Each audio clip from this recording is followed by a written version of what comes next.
Kapan terakhir kali kita ngobrol dengan seseorang tanpa sambil melihat HP? Coba pikirkan sebentar. Sekarang, hampir semua orang punya media sosial.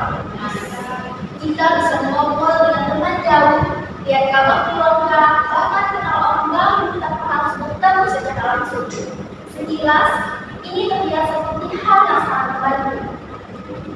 Saya ingin tanya sekali lagi kepada kalian. Siapa sih yang masih berhubungan dengan teman lama karena media sosial? Saya. Artinya, media sosial memang punya sisi positif. Ia membantu kita tetap terhubung. Tanpa media sosial, mungkin banyak yang sudah putus hubungan. Tapi kita perlu jujur. Apakah hubungan itu benar-benar dekat atau hanya sekedar saling melihat dan bernilai? Seringkali yang kita lihat di media sosial bukan kehidupan nyata, tapi versi terbaik yang sudah kita pilih. Orang jangan menunjukkan kesedihan, kegagalan, atau masalahnya. Yang terlihat hanya kebahagiaan, pencapaian, dan hal-hal yang indah. Tanpa sadar, kita jadi membandingkan hidup kita dengan orang lain. Kita merasa orang lain lebih bahagia, lebih sukses, lebih sempurna. Padahal kita belum melihat kenyataan yang sebelumnya. Sekarang saya tanya lagi, pernah tidak kalian sedang kumpul dengan teman, tapi semuanya sibuk dengan HP masing-masing? Atau bahkan kita sendiri yang melakukannya? Kalau pernah, berarti kita mengalami hal yang sama. Di sini, masalahnya mulai terlihat. Kita memang terhubung dengan banyak orang, tapi hubungan yang dekat justru berkurang. Tapi kita lebih sering berinteraksi lewat layar daripada berbicara langsung.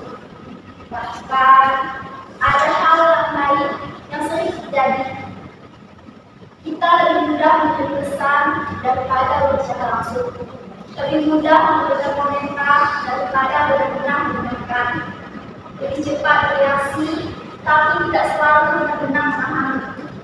Hubungan jadi terasa cepat dangkal. Ada yang berpikir ini bukan salah media sosial, tapi salah kita sendiri. Pendapat itu mudah adanya. Tapi coba pikir lagi, secara jujur.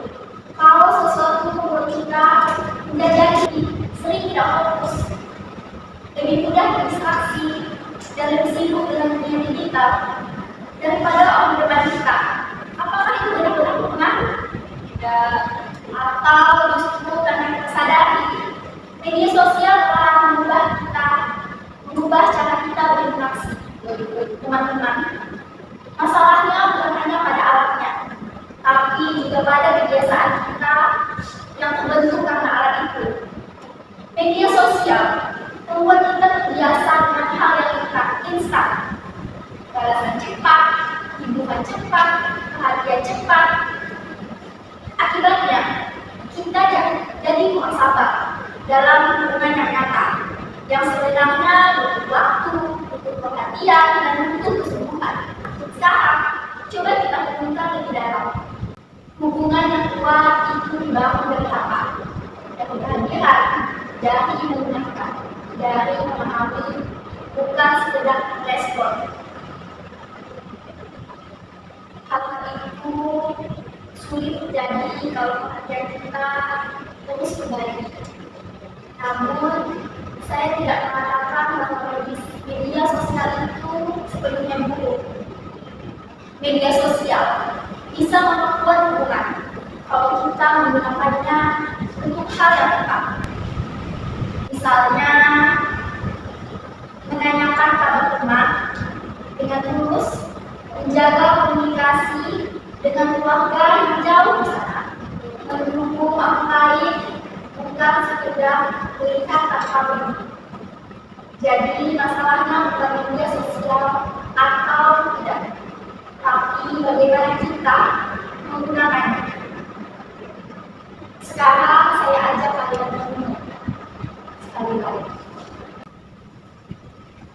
Saat kita bersama kembali, apakah kita benar-benar hadir?